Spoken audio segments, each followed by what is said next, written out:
Now I'm going to tell you one more thing.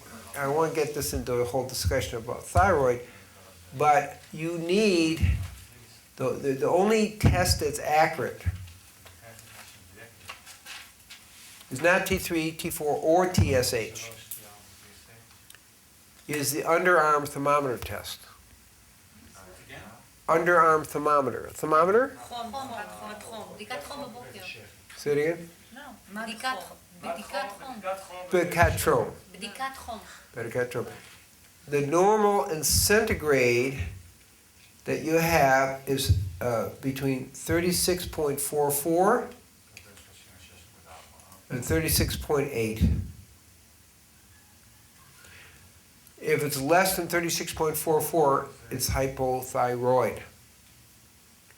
If you get a higher than 36.8, relatively speaking, it would be hyper. So you want, that's your range. So if it's less, it's hypo. Correct. In the morning, Okay, listen. First thing in the morning, before you move, you don't get out of bed, you don't get up, you lay there, and you roll over and get your thermometer and put it under your arm for 10 minutes. And you're going to take an average, because in women you got your period and your menses and the temperatures change and all. Simply just take an average. Nothing is that accurate. T3s and T4s basically are 50% accurate. TSH is more accurate and people use it as the standard, but again, it's got big downside problems. For example, when you take iodine, your TSH rises. Would it make you think, oh, I've got hypothyroidism? Well, no. Your TSH rises because that hormone is needed to bring, there's a thing called NES, which is an enzyme that brings iodine into all the systems. It's a carrier system. And it will bring iodine into your ovaries, iodine into your breasts, iodine in your prostate, iodine in your adrenals. TSH will be activated to help do that.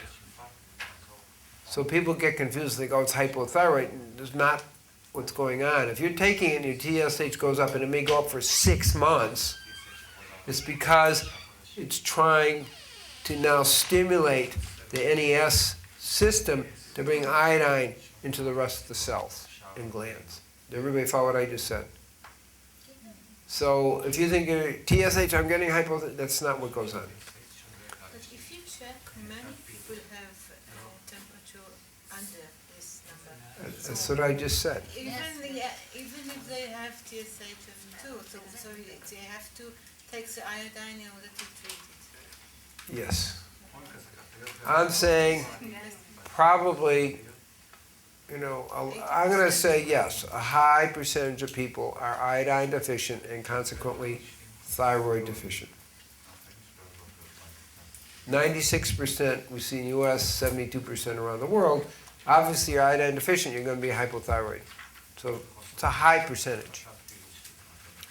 But the way you measure it, I've just given you. And you take an average a few times a week, and you can kind of get what you enough data to see, is the temperature going up or not. It may take a few weeks to do that. And that kind of is your feedback system. Okay. What is wrong with measuring the temperature with other means like in the mouth? It's not as stable or accurate. So the gold standard test is what evolved is this one. That's all I can say. The mouth, you got a gum infection, you got this thing, that thing, it's not as accurate. Yeah. Again, they haven't been, I know what you're saying, they just haven't been using it. So they've just stuck with this over the years. Maybe the ear thing is true, but then you have to do, standard and all the testing. What? They didn't recalibrate it for... That's what I'm saying. So just to understand, so if you find out that you have too much activity of the hyperthyroid, that means that you're actually missing iodine and that you need to add iodine? In almost all cases, yes. It doesn't matter, so you don't need to... Right, but you can take an excess of iodine and overstimulate, like the lady with the sea vegetables. It can happen. But generally speaking, short of that one thing, you know, How will you know, what will be the symptoms if you overdone? a rapid heartbeat, sweating, kind of hyperactivity, losing weight, that kind of thing.